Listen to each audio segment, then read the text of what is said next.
Eddie Van Halen, the revolutionary guitarist who redefined rock music with his blistering solos and unmatched creativity, is often remembered for his dazzling performances, iconic riffs, and the larger-than-life presence he brought to Van Halen. But behind the fame, lights, and electrifying energy on stage, his personal story is far darker than many fans ever realized. Born in the Netherlands and raised in Pasadena, California, Eddie grew up in a household of high expectations and immigrant pressure. His father was a professional musician who struggled with alcoholism, a shadow that would later follow Eddie into adulthood. From a young age, Eddie was intensely shy and found it difficult to express himself, except through music. He poured his soul into the guitar, developing a groundbreaking style that changed rock forever. But the rise to fame with Van Halen came at a steep emotional and physical cost. The band's meteoric success in the late 1970s and 1982 thrust Eddie into a lifestyle of excess non-stop touring, internal band drama, and a growing dependence on drugs and alcohol. While the public saw a confident, grinning virtuoso,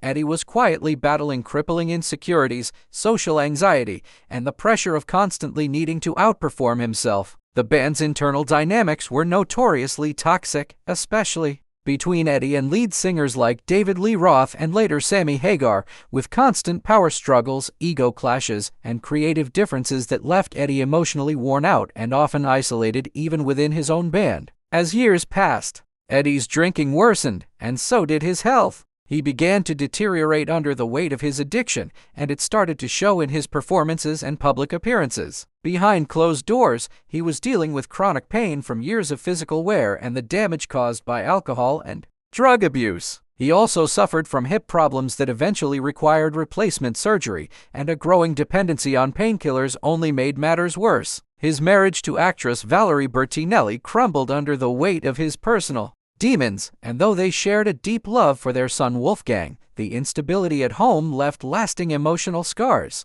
By the early 2000s, Eddie's health hit a critical low when he was diagnosed with tongue cancer, which he attributed to years of placing metal picks in his mouth, a claim that sparked debate among doctors but underscored the desperation and chaos of his lifestyle. Though he beat the cancer after partial removal of his tongue, it would later return in the form of throat cancer that ultimately led to his death in 2020. In his final years, Eddie made attempts to clean up, reconnect with his son through music, and find peace, but the damage physically, emotionally, and spiritually had taken its toll. He remained fiercely private, shielding the worst of his struggles from the public, but those closest to him knew the pain he lived with. The legend of Eddie Van Halen is one of unprecedented talent and innovation, but the man behind the guitar was often deeply troubled, battling shadows that no amount of fame or applause could silence. His story is a sobering reminder that even the brightest stars can burn themselves out from the inside, and that brilliance often hides unbearable darkness.